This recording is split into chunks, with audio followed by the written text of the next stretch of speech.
Rabbiin bar gaafa dhiirota uumu onnee isaa keessatti onnee qulqulluu dhiirri tokko ittiin shamara afur walqixa jaalatu uumee jeen. Dubbiin akkas turte garuu copy pasteidha. Natti tollaan maan isiniif qoode.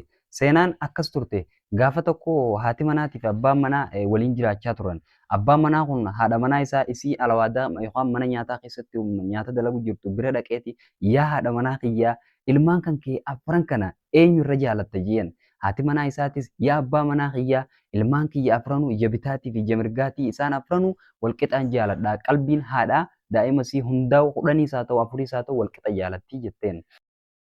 Inninis hayyuu ta'uu barbaadeeti jecha kana jecha biraatiin makmaaksa yookaan kaan jechaan deebisuu barbaadee dubbii biraa dubbateef yaa haadha manaa kiyyaa jeen. Rabbiin bar gaafa dhiirota uumu onnee isaa keessatti onnee qulqulluu dhiirri tokko ittiin shamara afur walqixa jaalatu uumee jeen. Akkasitti rabbi rahmata isaaf haa godhu. Abbaan manaa siisan achi keessatti tasaa guyyaan ga'ee jedhani.